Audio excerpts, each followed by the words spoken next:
Baik, kita mulai kuliahnya. Pertama-tama saya harus minta maaf dulu ini karena minggu kemarin saya tidak bisa kuliah secara langsung gitu di wilayah rumah saya. Listriknya mati sehingga kemudian tidak bisa akses internet gitu ya.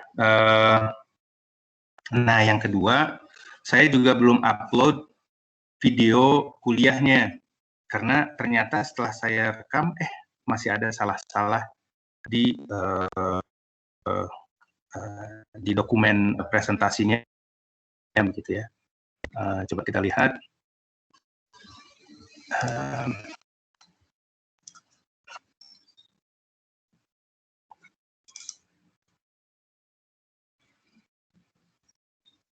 Sebentar.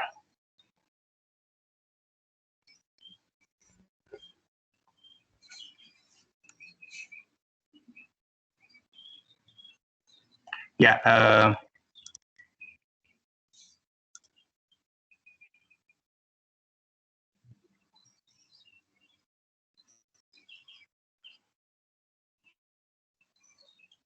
jadi ada beberapa simbol-simbol yang saya salah menuliskan gitu ya. Contohnya, oh bukan yang ini, sorry.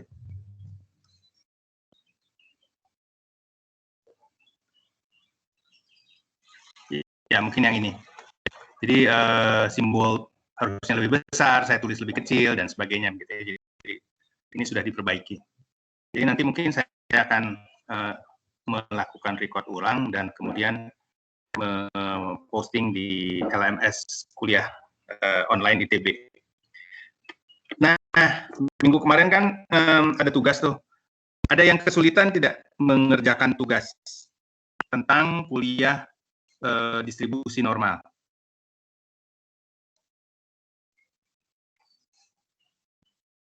Halo? Sebentar. Pak, saya ingin bertanya dari soalnya.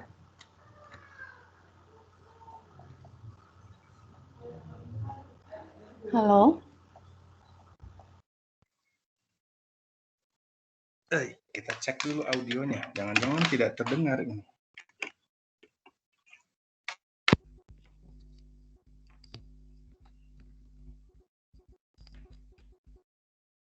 Baik, ya, apakah ada yang kesulitan tentang tugas 9 kemarin? Tidak ada. Oke, good. Tadi Irma. Atau ada pertanyaan? Ya, oke. Gimana, Pak, Irma? ingin bertanya. Yang di soal nomor 3 kan kita ingin membuat si nilainya itu 99% di atas 1000 gram gitu, Pak. Iya, betul. Nah, mungkin Irma belum paham gitu. Kalau belajar dengan teman gitu ya. Saya diajarin kalau kita mengubah rata-ratanya gitu, Pak, supaya jadi kita mengubah rata-ratanya seberapa supaya 99% itu lebih dari 1000 gram. Tapi saya sebenarnya belum nangkep, Pak, kenapa ya rata-ratanya yang harus kita rubah gitu, Pak? Oke. Jadi bukan rata-ratanya yang diubah, tapi rata-ratanya yang dicari, gitu ya. Oke. Jadi, nah untuk tugas yang ke-9 ini, proses penghitungannya dibalik. Kalau di contoh-contoh di atas, contoh-contoh ini misalnya, jangan yang ini. Yang ini, yang sederhana aja lah. Yang ini, gitu ya. Kalau contoh ini, itu kan kita mencari obat yang mempunyai ketahanan kurang dari 3 tahun. Jadi,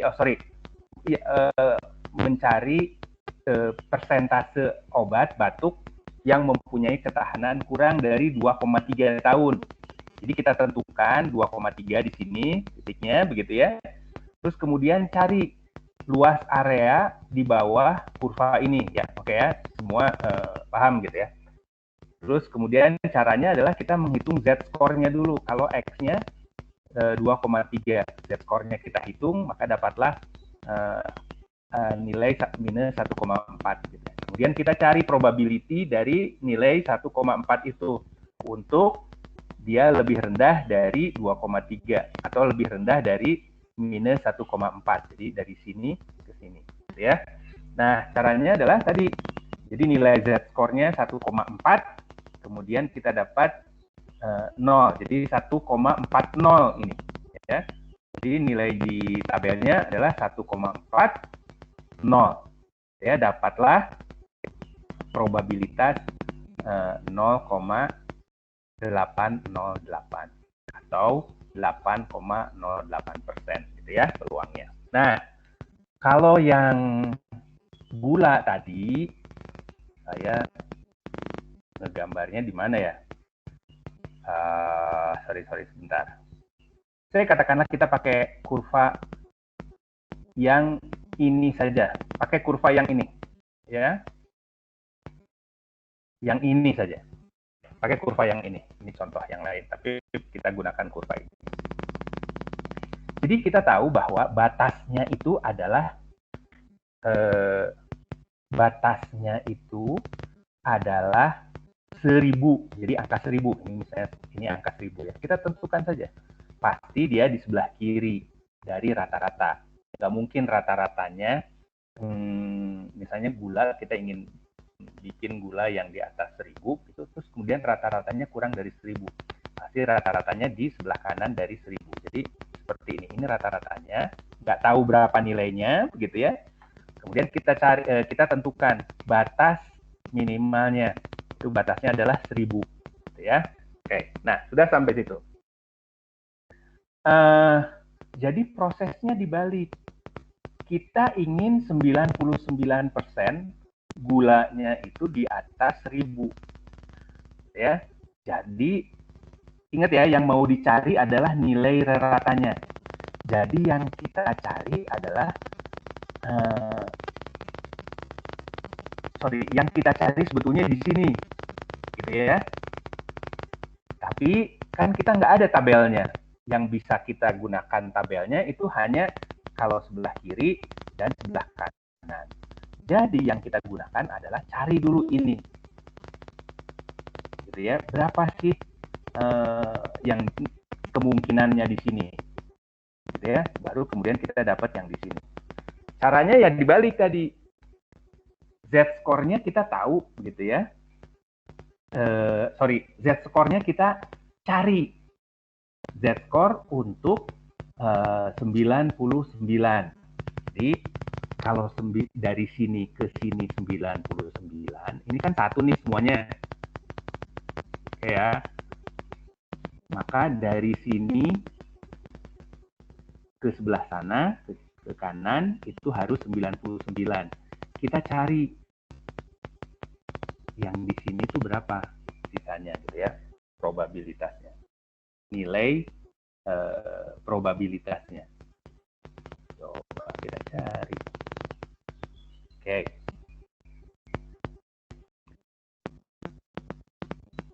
Jadi kita dapatlah, misalnya gini, kita kan 99, berarti yang kesininya 1%, gitu ya. Kita cari nilai 1% itu di mana di sini. Untuk yang sebelah kiri, dapatlah nilai ini 0,01. Kalau dikali 100 kan 1%. Berarti sisanya adalah 99. Oke, sini ya. Berarti dengan nilai ini Z-score-nya itu adalah 3,1.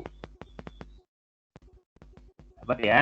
Jadi Z-score-nya adalah 3,1. Nah, dengan Z-score 3,1, nah kita hitung, maka kita bisa menghitung ratanya. Z-score-nya kita punya, gitu ya, 3,1. Batasnya kita punya 1000. Standar deviasinya kita juga punya, ada di soalnya. Standar deviasinya adalah 40 gram. Ya. Jadi kita bisa, jangan pakai yang ini, sorry. Kita bisa menghitung reratanya. Sebetulnya nilai rerata di sini tuh berapa? Z-score-nya kita punya 3,1. Kemudian ininya kita punya batasnya kita punya 1000. Ininya kita punya juga. Maka didapatlah nilai rata-rata. Nah, nilai rata-rata ini adalah nilai rata dari berat gula yang kamu punya. Ada yang lebih rendah, ada yang lebih tinggi, kan selalu begitu. Tapi 99% dengan rata tersebut, maka Anda mendapatkan gula yang lebih besar dari 1000. Gitu. Siapa ini yang nanya? Sorry, saya nggak dengar namanya tadi, sorry, maaf. Irma, Pak. Irma, oke. Kebayang nggak? Kalau belum kebayang, saya ulangi lagi. Udah, Pak, udah kebayang. Tadi ternyata Irma lewatnya di 1000 gram gulanya itu batasnya gitu, Pak. Batasnya si yang mau kita cari nggak boleh kurang dari situ gitu. Iya. Jadi sekarang udah paham, Pak. Makasih banyak, Pak. Oke. Jadi gini. Jadi dengan kurva normal, terus data rata-rata dan data standar deviasi ini, kita bisa menggunakan menggunakannya dengan berbagai macam cara, begitu ya. Nah, kenapa saya beri tugas yang seperti ini dibalik, gitu ya? Kalau saya beri tugas seperti soal-soal contoh ini, kan jadi kurang menarik, gitu ya. Tugasnya. Jadi nggak usah khawatir kemudian aduh nggak bisa gitu ya, nggak apa-apa. Nanti bisa ditanyakan di kuliah, Pak saya nggak ngerti, coba dong tolong terangkan lagi begitu gimana caranya dan sebagainya gitu ya. Jangan berpikir soal nilai deh sekarang, berpikir soal saya harus paham, saya harus bisa ngerti, saya harus bisa gitu ya. Itu yang penting, karena tugas Anda adalah belajar. Belajar itu bukan soal nilai, belajar itu soal bisa, gitu ya, dan kemudian bisa menggunakannya. Dan lebih baik lagi, kemudian bisa menginvensi sesuatu, gitu ya. Oh, saya bisa ini, saya bisa itu, sebagainya. Gitu ya. Ada pertanyaan lain lagi tentang kuliah minggu kemarin? Pak, saya mau bertanya. Ya, silakan. Kalau kemarin saya pakai cara itu, Pak. Jadi 99% itu saya asumsikan dia di bawah yang rata-rata plus minus 3 kali standar deviasi. Apakah kalau pakai cara kayak gitu boleh juga, Pak? Boleh. Hasilnya akan beda. Kamu jumlah gula yang harus disiapkan berapa kilogram? Sorry, kalau saya boleh tahu. 1,12. Bentar, Pak, saya lupa. Ya, sekitar 1,12. Apakah 1,12 ton? Iya, saya 1,12 ton, Pak, hitungannya. Oke, ya. Jadi bisa seperti itu, menggunakan tadi satu standar deviasi, 2 standar deviasi, boleh, silahkan. Kalau saya mengatakan, saya maunya misalnya bukan 99 tapi 98. Nah, kalau 98 kan kemudian harus pakai tabel ya. Tabel yang ini. Sorry, yang ini gitu. Gitu kan? Tapi boleh juga menggunakan tabel yang ini. Kamu menggunakan tabel ini kan? Halo? Iya, Pak. Iya. Pakai tabel yang itu. Oke, nggak apa-apa. It's good. Nah, itu maksud saya. Jadi, tidak dalam statistik, dalam matematik itu tidak ada satu cara untuk menyelesaikan masalah. Masalah itu bisa diselesaikan dengan berbagai macam cara. Begitu juga dalam hidup. Tidak ada satu resep khusus untuk menyelesaikan sebuah masalah spesifik. Sebuah masalah itu bisa diselesaikan melalui berbagai macam cara. Banyak cara yang bisa menyelesaikan sebuah masalah, ya. Dan itu terbuka, tergantung nanti Anda ada di mana, berhubungan dengan siapa, masalahnya bisa diselesaikan dengan berbagai macam cara. Nah, harapannya Anda tahu gitu ya, cara-cara untuk menyelesaikan suatu masalah gitu ya, entah itu matematik atau dalam kehidupan, kemudian memilih cara yang menurut Anda paling baik untuk menyelesaikan masalah. Gitu ya. Jadi belum tentu misalnya ada Anda menjadi seorang manajer gitu. Belum tentu misalnya menyelesaikan masalahnya itu untuk satu orang Anda dengan marah gitu. Bisa jadi Anda pendekatannya dengan cara yang berbeda. Tapi untuk orang yang lain berbeda juga. Misalnya bisa dengan marah. Tapi untuk orang lain Anda bisa mengajak berdiskusi atau ya seperti itulah. Jadi banyak cara untuk menyelesaikan masalah. Gitu ya, good. Terima kasih Pak. Saya suka mendapat pertanyaan itu, jadi saya bisa cerita tentang hal-hal yang lain. Ya, adakah pertanyaan lain lagi?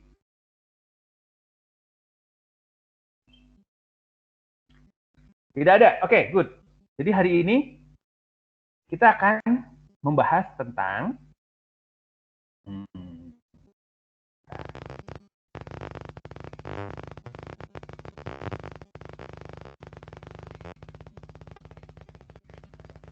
uji normalitas data. Nah, seperti kuliah di paparan kuliah minggu yang lalu, data dengan distribusi normal itu banyak menggambarkan fenomena-fenomena alam. Dan kemudian sehingga sangat populer atau sangat banyak digunakan dalam kegiatan penelitian gitu ya. Jadi datanya tuh terdistribusi normal dan kemudian dianalisis lebih lanjut. Jadi banyak analisis terhadap data-data yang terdistribusi normal. Tapi kita tidak boleh mengasumsikan bahwa kalau kita punya data itu kemudian kita mengasumsikan datanya terdistribusi normal. Jadi Bapak misalnya, mohon maaf Pak, nilai ya. suaranya ada kayak kresek-kresek gitu Pak, ada noise gitu. Oh wow, oke. Sekarang masih kedengerankah kresek-kreseknya? Masih Pak.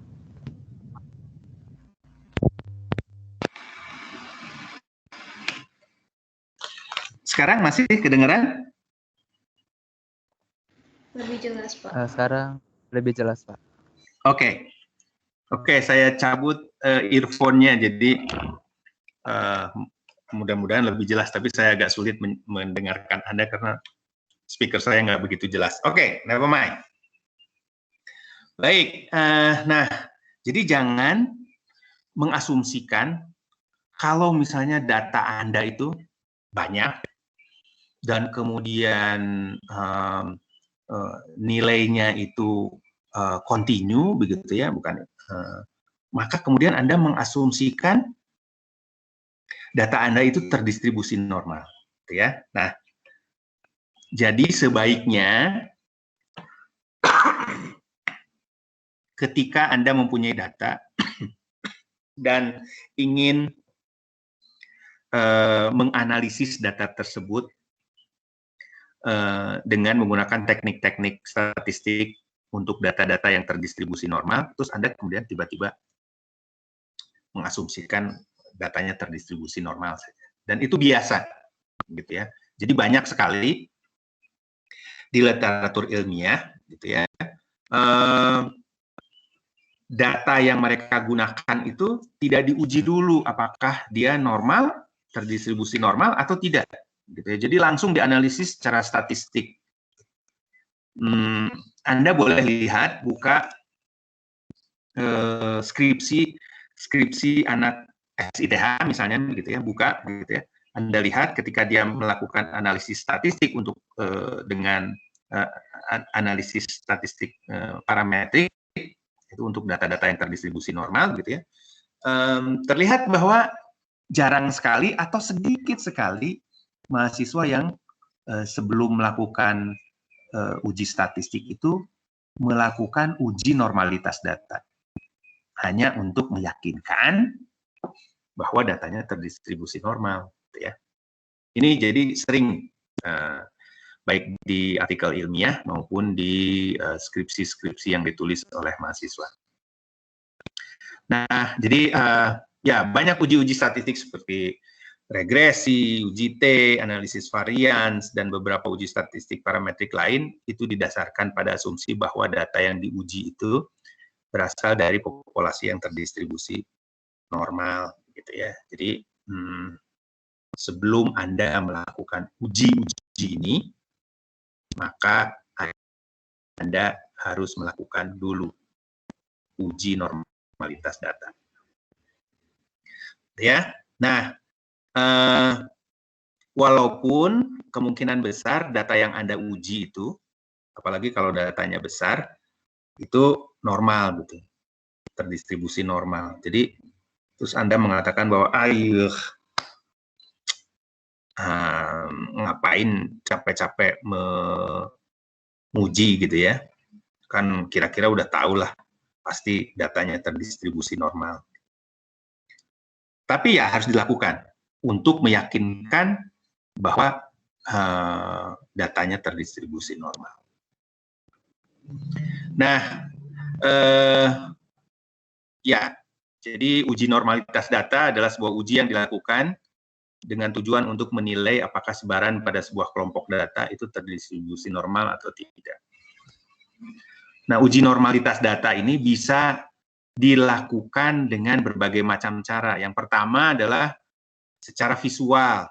Jadi Anda membuat plot begitu ya, misalnya contohnya box plot atau probability plot gitu. Kemudian Anda uji secara visual apakah plotnya itu sesuai dengan distribusi normal atau tidak. Nah, tapi sayangnya seperti juga analisis yang dilakukan secara visual gitu ya, tidak secara kuantitatif, seringkali menimbulkan perdebatan, terutama data-data yang dekat-dekat jatuh ke distribusi yang tidak normal gitu, bukan distribusi normal gitu ya. Nah, ini yang kemudian bisa menimbulkan perdebatan. Jadi sebaiknya ujinya itu dilakukan secara kuantitatif, secara statistik, bisa menggunakan chi-square atau Kolmogorov-Smirnov dan lain-lain, gitu ya. Jadi saya menyarankan kalau Anda nanti punya data penelitian, sebelum Anda menganalisis data ini lebih lanjut, maka lakukan uji normalitas data secara statistik, entah menggunakan chi-square, Kolmogorov, atau yang lainnya. Ya, nah saya hari ini akan mengajarkan bagaimana caranya Anda menguji kenormalan data menggunakan teknik uji Kolmogorov-Smirnov, gitu ya. Kenapa? Karena uji ini adalah uji yang paling banyak digunakan oleh statistician, orang-orang statistik, gitu ya. Kenapa juga dipilih? Karena ujinya itu sangat mudah dilakukan. Jadi sederhana, step-stepnya tuh mudah, begitu ya, mudah diikuti. Jadi konsep dasarnya adalah seperti ini. Membandingkan data yang kita punya dengan, membandingkan karakteristik data yang kita punya dengan karakteristik distribusi normal yang baku. Gitu. Ya. Gimana caranya? Jadi dalam uji Kolmogorov-Smirnov itu kita akan menghitung nilai absolut dari perbedaan distribusi kumulatif sampel X. Kok nggak ada I-nya ini ya? Oke. Ini distribusi sampel, distribusi kumulatif sampel, dikurangi dengan distribusi kumulatif teoritik yang nilai maksimum dari perbedaan ini, selisih ini. Gitu ya. Gimana cara menghitungnya? Tahap pertama, kalau kita punya set data, urutkan dulu data dari yang terkecil hingga yang terbesar. Gitu ya. Kemudian 2, hitung nilai distribusi kumulatif sampelnya. Nilai ininya. Gitu ya. Yang ketiga, kemudian tentukan nilai distribusi kumulatif teoritik. Yang keempat, hitung nilai absolut selisih antara ini, ya, antara distribusi kumulatif sampel dan distribusi kumulatif teoritik. Kemudian setelah Anda menghitung selisihnya, tentukan nilai selisih yang paling maksimumnya, dan kita tentukan nilai kuantil statistik uji Kolmogorov-Smirnov atau nilai K. Nah, setelah kita mendapatkan nilai K dan nilai D maksimum ini, maka kemudian kita bandingkan antara nilai D dengan nilai K. Kalau nilai D maksimumnya lebih kecil dari K, maka data yang kita miliki itu tidak berbeda dengan data data baku yang terdistribusi normal, atau artinya data kita terdistribusi secara normal, gitu ya. Ini contoh, ada perdebatan di kalangan mahasiswa, juga di kalangan dosen, apakah pacaran itu menurunkan prestasi atau meningkatkan prestasi akademik. Sebelum kita uji, saya mau tanya dulu nih pada Anda semua. Coba ya, saya panggil Muhammad Al-Farizi ya. Oh, Muhammad Al-Farizki. Ya, Muhammad Al-Farizki. Menurut Anda gimana? Kalau menurut saya, yang pacaran tadi ya Pak ya? Iya, menurut Kalau kamu? menurut saya tergantung orangnya sih Pak, kayak tergantung kayak dia, maksudnya kayak saling mendukung satu sama lain enggak, atau misalkan kayak, atau malah kayak toxic yang malah jadinya suruh main, bukannya malah belajar betul. gitu-gitu. Sebentar, Muhammad Al-Farizki. Betul, itu akan tergantung ke orang-orangnya. Jadi itulah data yang terdistribusi secara normal, masing-masing itu mempunyai karakteristiknya sendiri-sendiri. Tapi, nah yang saya tanyakan adalah rata-rata. Jadi menurut Anda gimana, Muhammad Al-Farizki? Dia meningkatkan atau menurunkan prestasi akademik? Kalau menurut saya bisa menurunkan sih Pak, rata-ratanya mungkin. Gimana? Kalau menurut saya menurunkan. Menurunkan? Iya. Oke, karena? Karena kan berarti harus membagi waktu gitu kan, kalau misalkan ya mau pacaran atau mau ngapain gitu kan, nggak bisa, maksudnya fokusnya terbagi. Mantap. Oke, jadi kayaknya mengganggu banget gitu ya. Sorry, saya mau tanya, kamu udah pacaran belum? Kamu udah punya pacar belum? Saya enggak, Pak. Pernah punya pacar nggak? Pernah sih. Pernah? Emang repot ya? Tergantung sih, Pak. Oke, good. Saya nggak akan ngegangguin kamu. Oke, next. Saya mau tanya Agnes Leonita. Agnes.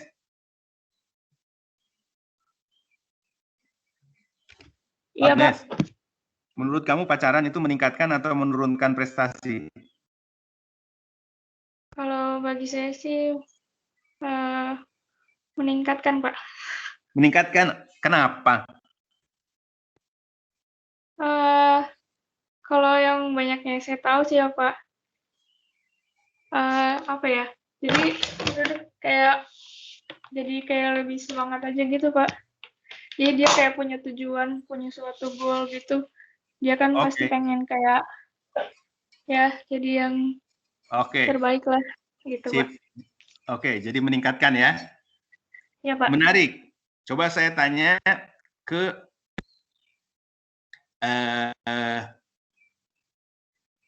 sebentar. Perempuan juga. Alia, Alia. Iya, Pak. Menurut kamu meningkatkan atau menurunkan? Saya setuju sama Iki, Pak. Bergantung pacarnya tipe yang kayak gimana. Soalnya kalau posesif jadi ganggu. Iya, rata-rata. Ini mah rata-rata. Alia, rata-rata. Saya tim yang ganggu, Pak. Mengganggu, jadi menurunkan ya? Iya, Pak. Oke. Kemudian, oke, saya tanya lagi ya, yang laki-laki sekarang.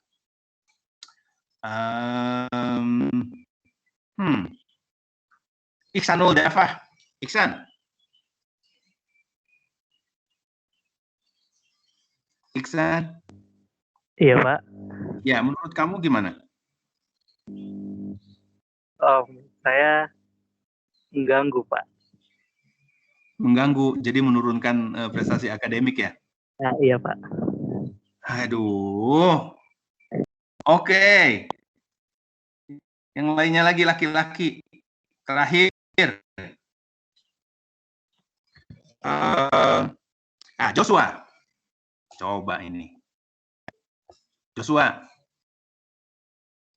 Iya, Pak. Joshua Kambani Panggabean. Menurut kamu gimana? Menurut saya, Pak, meningkatkan sih, Pak. Hah?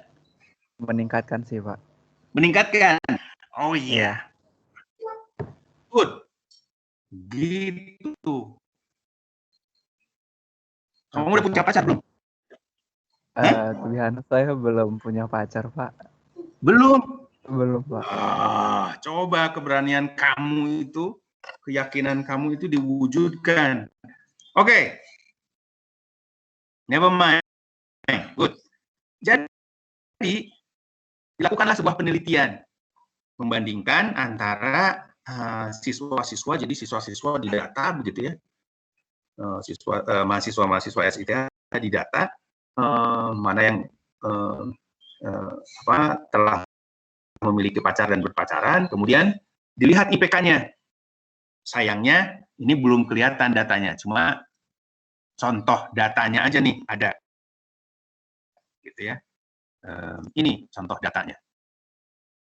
Jadi jangan dulu dilihat ke belakang. Jadi ini satu sampelnya. Jadi ini adalah nilai IPK mahasiswa yang tidak punya pacar.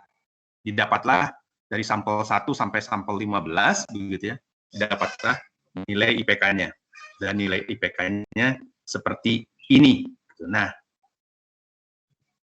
kita belum punya data ini. Saya tidak punya data yang berpacaran IPK-nya berapa. Tapi ini kita gunakan hanya satu set sampel data aja, yaitu satu set sampel data IPK mahasiswa yang tidak punya pacar. Dan datanya adalah seperti ini. Dan kita ingin tahu apakah data yang kita punya ini itu terdistribusi normal atau tidak. Gitu ya. Jadi balik lagi ke sini. Saya matikan dulu supaya nggak terlalu berat. Oke. Jadi, cara yang pertama adalah kita punya datanya. Jadi kalau kita lihat data ini datanya, ya. Jadi ini datanya. Kemudian kita ingin menguji apakah data ini terdistribusi normal atau tidak. Oke, tahap yang pertama, sort dulu, urutkan IPK dari yang paling besar. Yang paling kecil sampai yang paling besar. Boleh sih terbalik juga, tapi lebih baik dari yang paling kecil ke yang paling besar. Setelah itu hitung frekuensinya. Misalnya ini sudah di-sort begitu ya, dan kita tidak melihat ada data yang nilainya sama. Gitu ya. Jadi masing-masing data itu frekuensinya satu. Data ini hanya satu orang, data ini satu orang, dan sebagainya. Kalau nanti ada yang datanya sama, misalnya sampel nomor 3 itu IPK-nya juga 2,62. Maka 2,62 itu frekuensinya 2. Ditulis di sini seperti itu. Gitu ya. Jadi ini masing-masing data frekuensinya 1. Ya. Setelah itu hitung frekuensi kumulatifnya. Jadi ini frekuensinya 1, frekuensi kumulatifnya juga 1. Yang ini frekuensinya 1, frekuensi kumulatifnya 2. Begitu seterusnya. Jadi 1 tambah 1, yang ini 2 tambah 1, yang ini 3 tambah 1, dan seterusnya. Gitu ya. Hitung frekuensi kumulatifnya. Yang keempat, hitung distribusi kumulatif sampelnya. Jadi, hitung distribusi kumulatif sampelnya. Bagaimana caranya? Ini adalah nilai frekuensi kumulatifnya, dan totalnya, total frekuensi kumulatifnya itu 15. Jadi, distribusi kumulatif sampel nomor 1 ini adalah 1 dibagi 15. Nilainya ini. Ya. Distribusi kumulatif sampel nomor 2 adalah 2 dibagi 15. Begitu seterusnya sampai yang terakhir, distribusi kumulatif sampel nomor ke-15 adalah 15 dibagi 15. Jadi nilainya 1. Ya. Next. Hitung Z-score untuk masing-masing sampel. Ya. Nah, tadi kan sudah dapat nilai, sudah dapat ada nilainya, ini IPK-nya. Kok?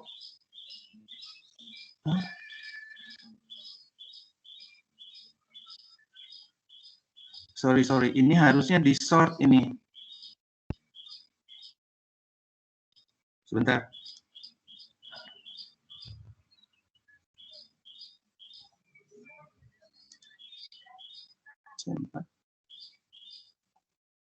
Sorry. Jadi yang ini tuh nilainya adalah hasil sort ya. Oh iya udah. Ini hasil sort, sorry. Ya betul. Jadi ada nilai ratanya dan kemudian ada nilai IPK-nya.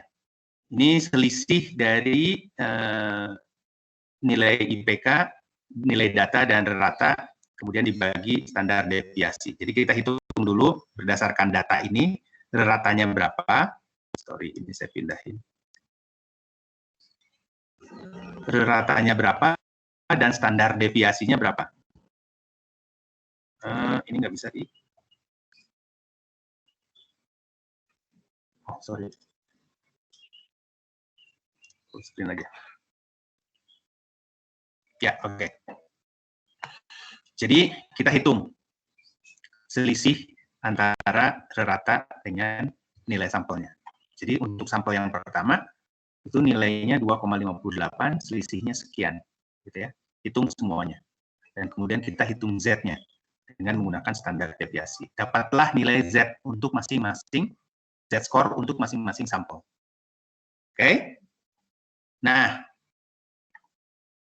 setelah kita mendapatkan nilai Z-score untuk masing-masing sampel, kemudian kita tentukan nilai probabilitas Z-score-nya.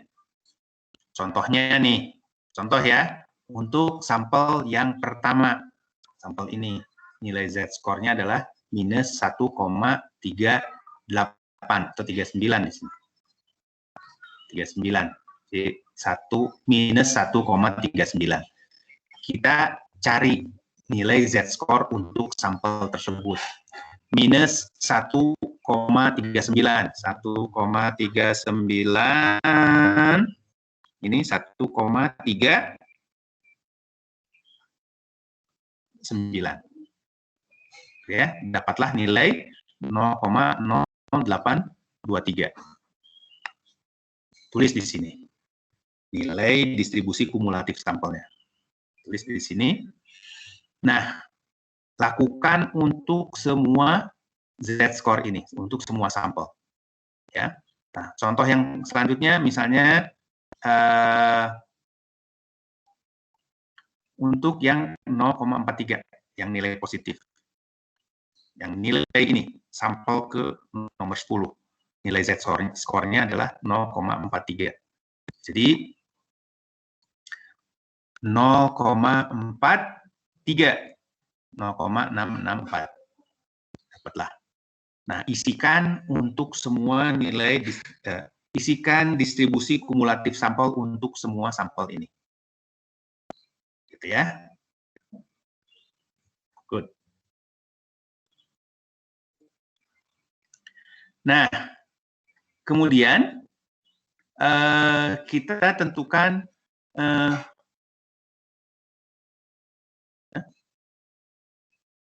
sorry.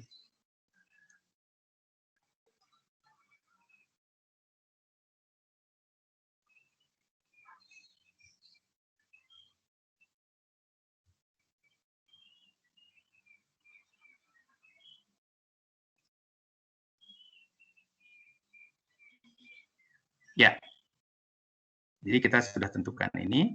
Nah, kemudian hitung selisihnya selisih antara distribusi kumulatif sampel dengan distribusi kumulatif teoretik. Jadi ini yang teoretiknya tadi kita hitung, ini yang sampelnya tadi sudah kita hitung, gitu ya. Hitung selisihnya. Kemudian tentukan nilai selisih yang paling besar. Jadi selisihnya itu harus nilai absolut, gitu ya. Selisihnya adalah harus nilai absolut.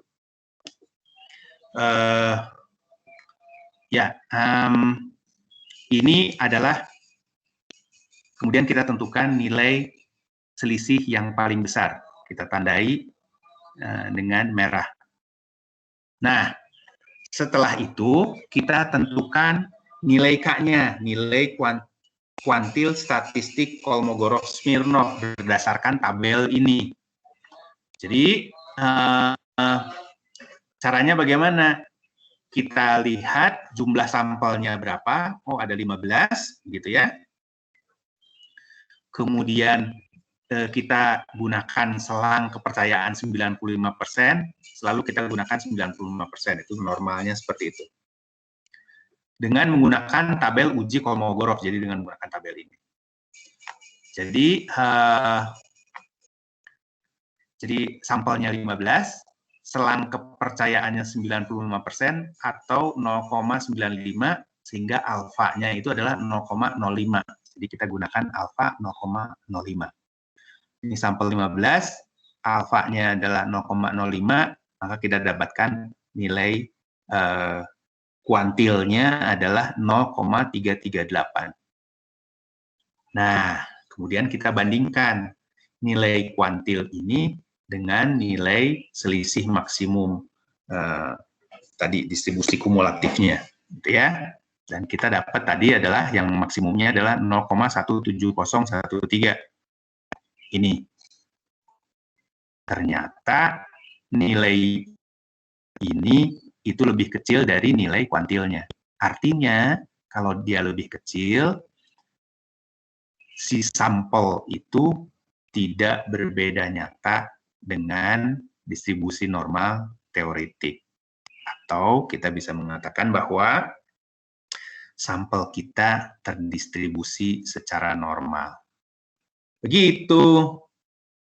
Nah, jika hasil uji normalitas data menunjukkan bahwa data kita itu terdistribusi secara normal, maka data tersebut bisa digunakan untuk uji statistik parametrik selanjutnya, gitu ya. Nah, kalau data yang kita miliki itu tidak terdistribusi secara normal, maka kita harus melakukan transformasi data agar datanya kemudian bisa terdistribusi secara normal.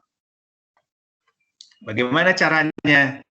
Transformasi data bisa kita gunakan transformasi square root. Jadi nilainya itu, misalnya nilai ini, itu kita akarkan, gitu ya. Kita gunakan square root. Atau transformasi logaritma.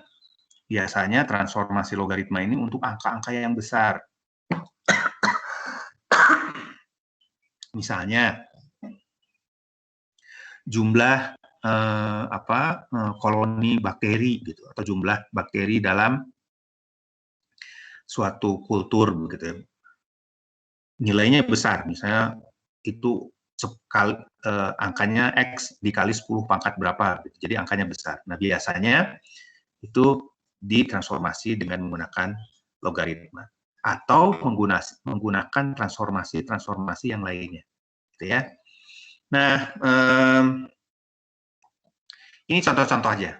Biasanya saya tidak akan mengatakan bahwa kalau datanya seperti ini harus ditransformasi dengan menggunakan transformasi apa. Dalam kegiatan penelitian, misalnya dalam kegiatan penelitian mikrobiologi, misalnya gitu ya. Biasanya data-datanya ditransformasi dengan menggunakan transformasi log atau transformasi ln. Gitu. Jadi ada kebiasaan-kebiasaan seperti itu. Begitu Anda nanti masuk ke analisis data dan sebagainya, nanti Anda sedikit demi sedikit belajar bahwa transformasinya harus menggunakan ln, log, atau akar dan sebagainya. Gitu ya. Good. Nah, itu adalah kuliah untuk hari ini. Sebelum tugas, saya mau kalian berlatih dulu. Jadi ini ada data. Coba Anda download dari situs LMS. Gitu ya.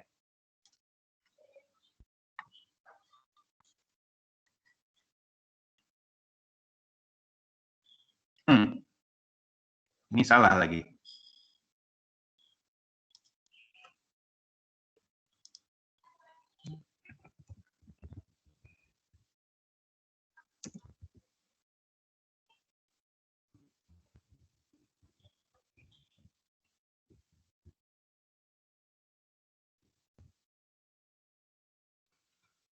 Anda berlatih dengan menggunakan data ini.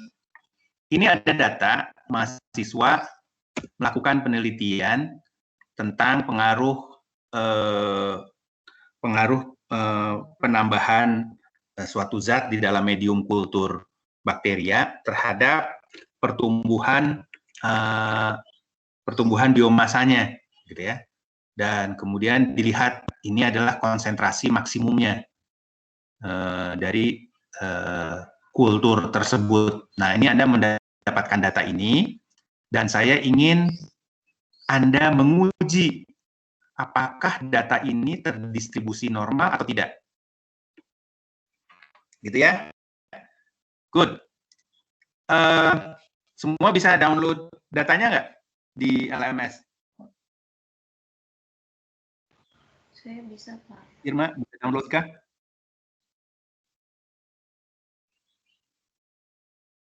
Oh, bisa, Pak. Ya, ada pertanyaan nggak?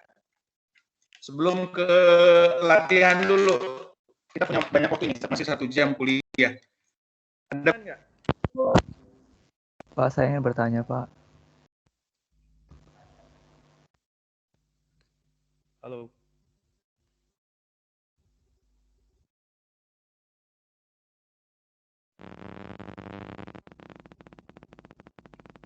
Oke, sebentar. Saya mau tanya dulu semuanya ya. Saya akan panggil beberapa orang. Ade Safira, Ade Safia, Anda bisa download data nggak dari LMS?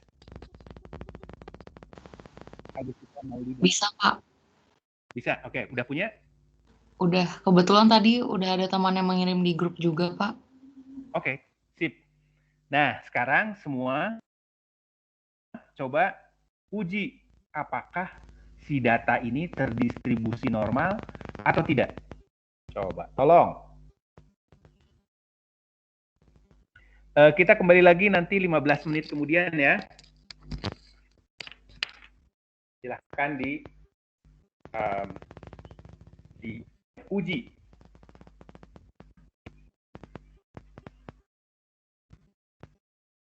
Dan saya kasih Anda lagu supaya semangat.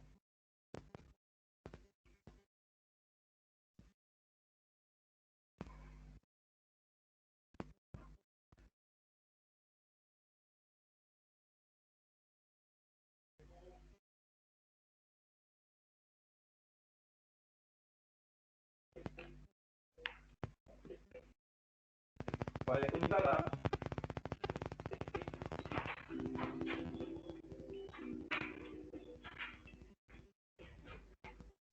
Hei, Bapak. Mau di dalam, mau di belakang ya? Tunggu dong.